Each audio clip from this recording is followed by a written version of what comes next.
আজকে তোমাদের it all began with ড্রিপের যে টপিকটা, সেই টপিকের যে অ্যাক্টিভিটিস, সেই নিয়ে একটা ক্লাস আমরা অলরেডি শুরু করেছিলাম গত দিন। তো আজকে তার দ্বিতীয় ক্লাস। দেখো, গত ক্লাসে আমরা অ্যাক্টিভিটি 4 পর্যন্ত আলোচনা করেছিলাম, আজকে 5 থেকে শুরু করব। তো শুরু করা যাক। দেখো, বলছে answer the following questions. Following মানে নিম্নলিখিত, ঠিক আছে, নিম্নলিখিত প্রশ্নগুলোর উত্তর দাও, এটাই বলছে। দেখো, এর দাগের যে প্রশ্নটা বলছে, why did Bholenath bring the tiger home. প্রশ্নটার মানে হলো, ভোলেনাথ কেন বাঘটিকে তার বাড়িতে নিয়ে এসেছিল, কেন নিয়ে এসেছিল? এর উত্তরটা আমরা কোথায় পাবো? দেখো, এখানে যে লেখাটা আছে, এই যে এখানে একটা লাইন আছে, দেখো, মুভ ইউ লেজি ডানকি, হ্যাঁ, or I will give you a hard time. দেখো, ও ভেবেছিল যে টাইগারটা ওর গাধা, এই ভেবেও বাড়ি নিয়ে এসেছিল। তাহলে উত্তরটা এইভাবে লিখবে যে ভোলেনাথ ব্রট, ব্রিং আছে তার পাস্ট টেন্স, কারণ প্রশ্নটা পাস্ট টেন্সে আছে, তো আমাদের উত্তরটাও পাস্ট টেন্সে লিখতে হবে। লিখবে ভোলেনাথ ব্রট, ব্রড বানান কি? BROUGHT, BROUGHT, ঠিক আছে। Bholenath brought the tiger home because, because বানান BECAUSE,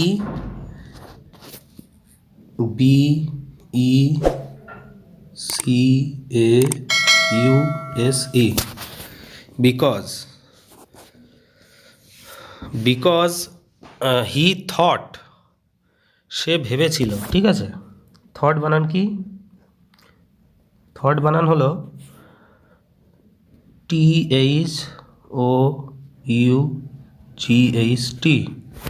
থট। তাহলে উত্তরটা আমরা কীভাবে শুরু করলাম? Bholenath ব্রট the tiger home because he thought it was his donkey, ঠিক আছে। ডানকি বানানটা এখানে আছে, সেটা দেখে লিখবে, ঠিক আছে। এই যে ডানকি। তো প্রথম প্রশ্নের উত্তরটা হয়ে গেল। দ্বিতীয় প্রশ্নটা কি বলছে দেখো, what made the neighbours came running out of their hertz.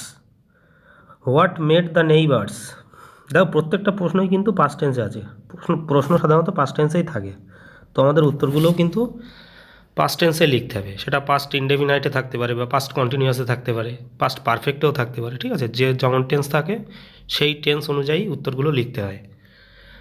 তো এখানে সব দেখো পাস্ট ইনডেফিনাইটে আছে। কেন মানে কি কারণে নেইবার্স, যারা প্রতিবেশী, তারা কুড়িঘর থেকে বেরিয়ে এসেছিল, কি কারণে? কারণ সেই ভোলানাথের স্ত্রী চিৎকার দিয়ে উঠেছিল, ওই ব্যাপারটা লিখতে হবে। দেখো এখানে আছে,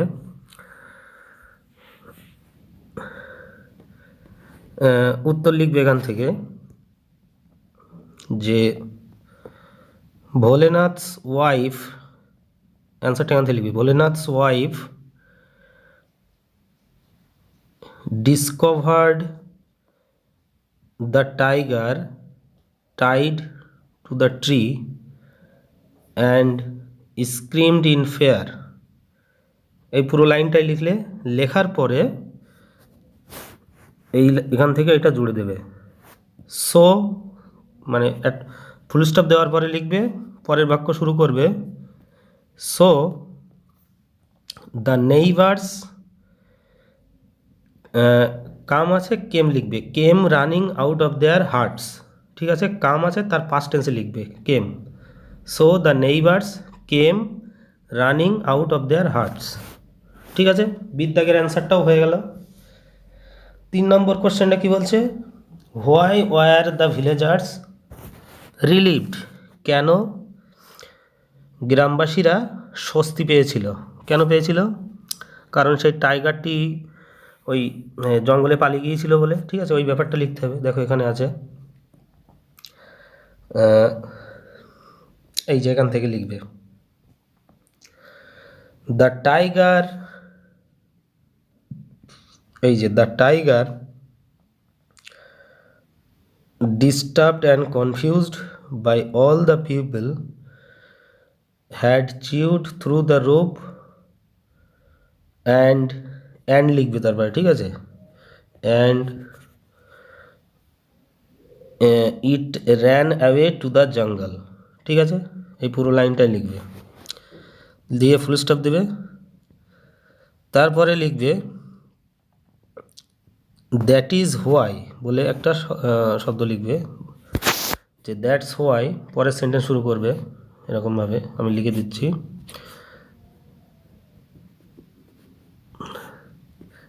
that's apostrophe S, that's why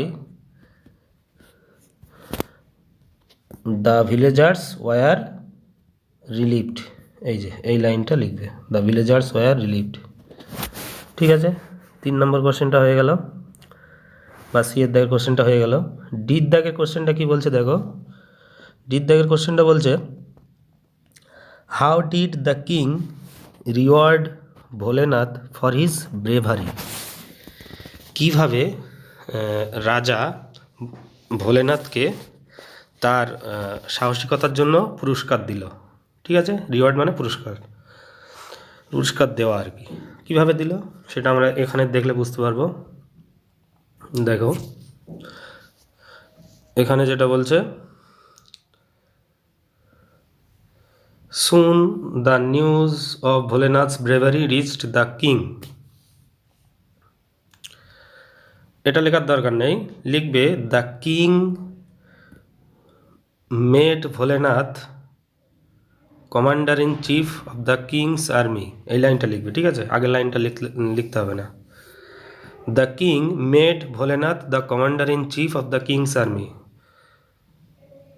তারপর ফুল স্টপ দিয়ে এই পরের লাইনটা লিখবে, Bholenath and his wife were given a huge house to live in. ঠিক আছে, এই 2 লাইন লিখলেই হবে। এগুলো কিন্তু 2 নম্বরের কোশ্চেন, তো 2-3টে বাক্যে লিখতে হবে, মোটামুটি 20-25টা ওয়ার্ডের মধ্যে লিখতে হবে। ঠিক আছে, তো এটা হয়ে গেল ডি এর দাগের অ্যান্সার।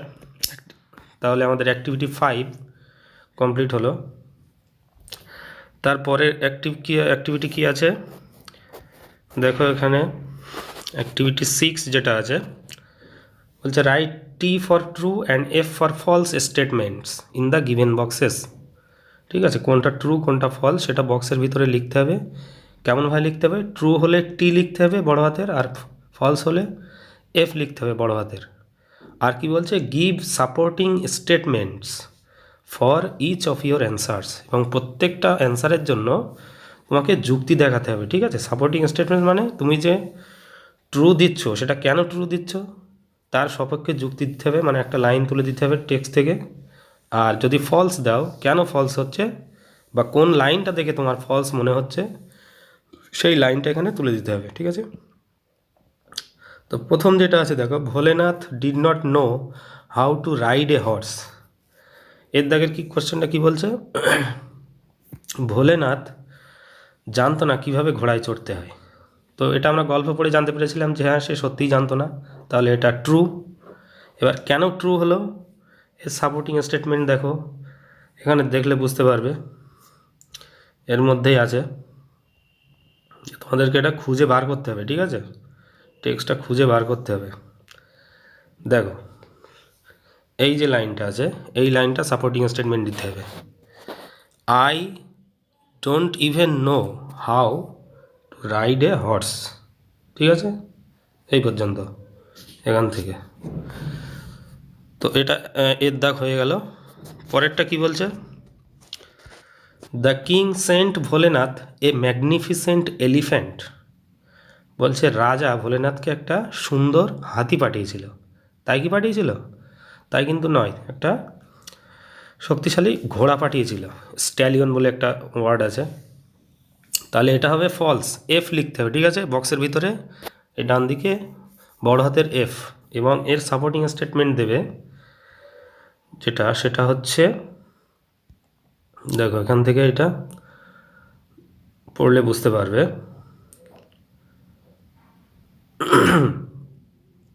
এই লাইনটা দেবে, the king sent Bholenath A magnificent stallion. এই লাইনটা সাপোর্টিং স্টেটমেন্ট হিসেবে দেবে এখান থেকে এই পর্যন্ত। তারপরে সিদ্ধাকের কোশ্চেনটা কি বলছে, the enemy soldiers were happy to see Bholenath. বলছে এনিমি সোলজার্স, শত্রু সৈনিকরা ভোলেনাথকে দেখে খুশি হয়েছিল। অবশ্যই খুশি হয়নি, এটা হবে ফলস। এর সাপোর্টিং স্টেটমেন্ট কোনটা দেবে, দেখো এখান থেকে লিখবে, they were greatly scared, this must be great warrior come single handedly to defeat us. ঠিক আছে, এইটুকু লিখলেই মোটামুটি চলবে। আর এই লাইনটাও লিখতে পারো, এই লাইনটা লিখলে ভালো হয়, the soldiers were overcome with fear and instantly run away without putting up a fight. এইটা দেবে, ঠিক আছে, আগেরটা দেওয়ার দরকার নেই, এখান থেকে এইটা দেবে, এইটা সাপোর্টিং স্টেটমেন্ট। ঠিক আছে, নেক্সট কোশ্চেন চলো। বলছে Bholenath defeated the enemy soldiers single handedly. Bholenath enemy বা শত্রুদেরকে একদম এক হাতে পরাস্ত করেছিল। তাহলে গল্পটা পড়লে কি বুঝবো, যে হ্যাঁ আদতেই সে এক হাতে পরাস্ত করতে পেরেছিল তাদেরকে ভয় দেখিয়ে। ঠিক আছে, তাহলে এটা ট্রু হবে। এর সাপোর্টিং স্টেটমেন্ট দেখো, এখান থেকে এইটা দেবে, এই যে এইটা এই স্টেটমেন্টটা দেবে, this must be some great warrior come single handedly to defeat us. ঠিক আছে, তো এই ট্রু ফলসের পোর্শনটা হয়ে গেল। তো আজকের ক্লাস এই পর্যন্ত। তোমরা এইগুলো ফেয়ার খাতায় তুলবে আর ভালো করে পড়বে। মানে যেটা বুঝতে পারবে না অবশ্যই আমাকে জিজ্ঞাসা করবে, ঠিক আছে, কোনো অসুবিধা থাকলে। তো ঠিক আছে, থ্যাংক ইউ।